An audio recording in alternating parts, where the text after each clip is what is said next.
This is former U.S. President Jimmy Carter. He was the longest-lived U.S. president, did it 100 years. When he was asked about Palestine, this is what he has to say. President Carter, I wanted to switch gears to talk about the raging controversy over your book, Palestine Peace, Not Apartheid. I didn't know it was still raging, but that's interesting.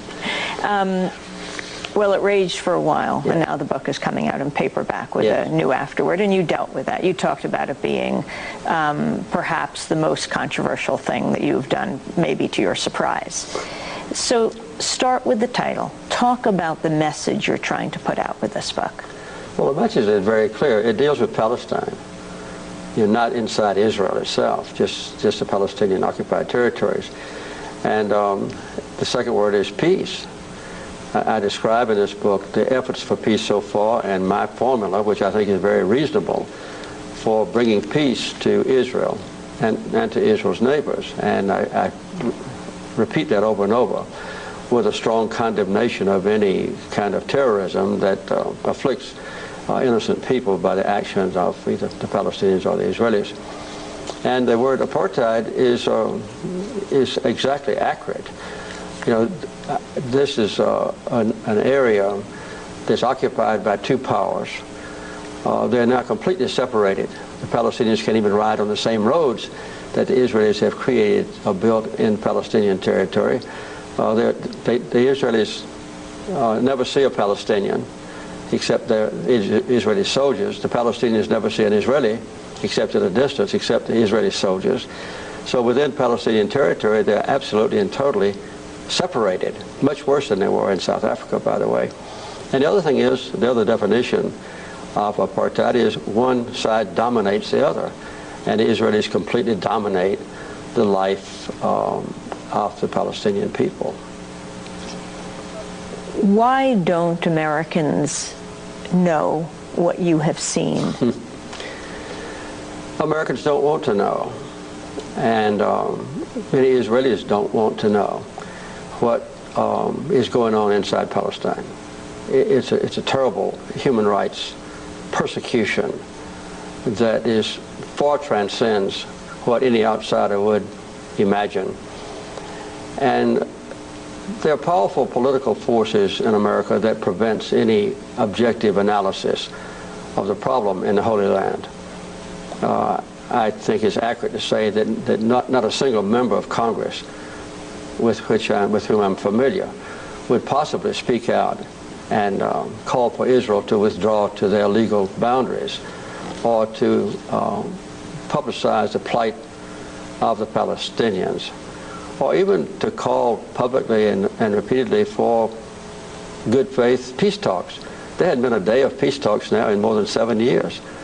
So this is a taboo subject, and I would say that if any member of Congress did speak out, as I've just described, they would probably not be back into Congress the next term. Who are these forces that you're talking about? Well, there's an inherent commitment in America, which I share as a Christian, of a deep commitment to make sure that Israel is safe, and to make sure that Israel is safe and that Israel is free, and that they can seek for peace. So there's a strong inclination for all of us to support Israel's continued existence in peace. And that is added onto by the very effective work of the American-Israeli group called AIPAC, which is performing its completely legitimate task of convincing Americans to support the policies of the Israeli government. And AIPAC is not dedicated to peace. They're dedicated to inducing the maximum support in America, in the White House, in the Congress, and in the public media for whatever policies the Israeli government has at a particular time, and they're extremely effective. Do you agree with Walt and Mearsheimer, their new book, The Israel Lobby, about the power of AIPAC determining U.S. foreign policy? I have to say I haven't read the book. I've read stories about it.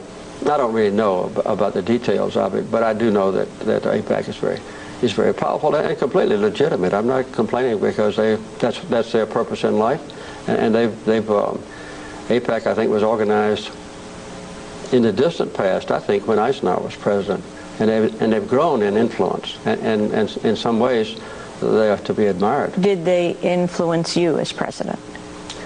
Not really, because I was immune from those pressures. When I was elected president, you know, I came out of nowhere. Nobody thought I was going to win until the last minute, and so I wasn't obligated to them. And I worked assiduously almost every day of my term as president to bring peace to Israel, and also peace to Israel's neighbors. And we negotiated a peace treaty between Israel and Egypt, not a word of which has ever been violated. So I don't think there was any doubt that that my commitment then and now was to see Israel have peace, living in harmony with its neighbors, and justice as well, and peace for Israel's neighbors. President Carter, when did you come to understand, through your presidency and beyond, the situation of the Palestinians? Well, the situation with the Palestinians when I was president was not all that bad. The first time I went to Israel, I was governor, and I went to the West Bank. There were only 1,500 settlers in all of the West Bank. And the general presumption, even by Israeli leaders with whom I met, was that Israel would withdraw from the Palestinian territories. It was a temporary thing. And when I negotiated an agreement with the Prime Minister of Israel, Menachem Begin, he agreed that the political forces and the military forces of Israelis would be withdrawn from Palestinian territory. That's all in the written agreement. But in the last 10 years, I would say the situation has deteriorated rapidly. Not many people are permitted to go and visit as we have done. For instance, members of B'Tselem, the outstanding human rights organization within Israel, those members are not permitted to go into areas of the West Bank. They have to observe from a distance what goes on, say, in Gaza now. But on 3 occasions, the Carter Center, led by me personally, have been invited by the Palestinians to monitor their election. In 1996, when Arafat was elected president and the first parliament, so-called, was elected. Again, after Arafat died, when Mahmoud Abbas was elected president, and then in 2006 in January, when the Hamas ran for parliamentary seats, and they were successful. So in performing the duty of monitoring election, we are obligated to go to every village and every town in the entire West Bank, and also throughout Gaza, to see what's going on.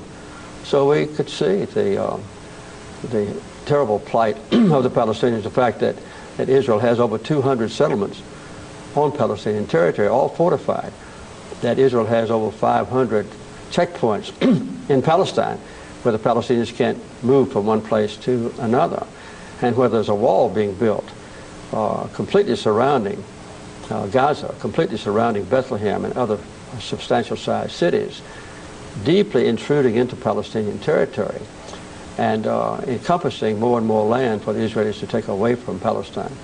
And the fact is that the West Bank is a tiny little place that was carved out for the Palestinians, just 22% of the total land.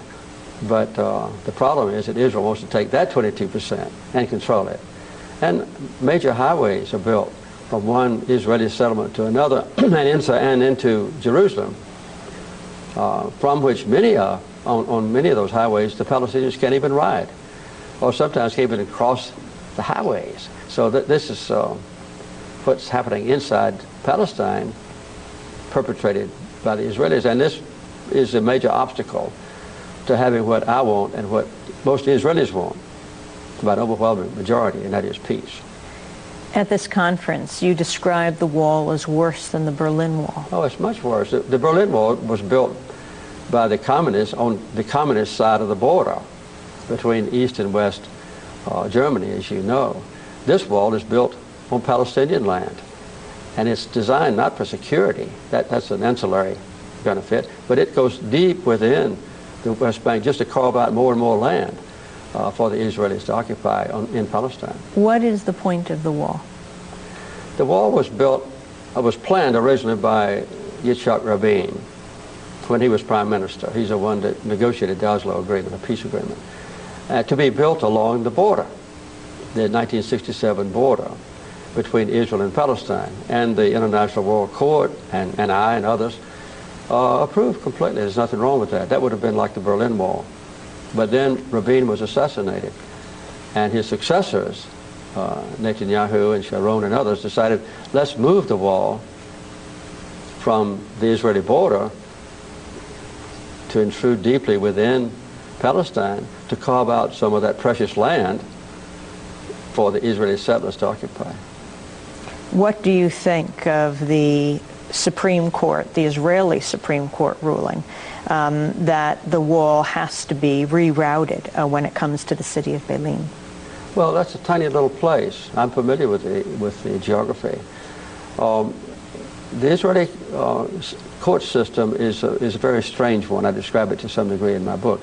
Almost all the decisions in the West Bank are made by military courts. It's not the civilian court. On occasion, rare occasions, the Palestinian people have been able to get an allegation before the Israeli Supreme Court that the wall is intruding excessively on their land. And it may be that 300 yards of the wall would have to be modified if it divided, say, a Palestinian family from their cemetery or from their gardens and so forth. And that does apply. And the wall is rerouted to accommodate that particular court case. But the Israeli courts also have a policy different from our courts, that nothing that the Supreme Court rules sets a precedent. If the Supreme Court rules that this wall is overly intrusive, it just applies to that little 300 yards of the wall and not to the entire concept of the wall. So it's almost impossible for a Palestinian community to hire an Israeli lawyer or a group of lawyers to take that case to the Supreme Court and have the ruling made. So that's a very rare occasion, but a very valuable occasion for that particular community. So what do you think? Let me know in the comments below. Your voice matters in these debates. Don't forget to like, subscribe, and hit that bell icon. This is Adaka Africa. Thanks for watching, and see you in the next video.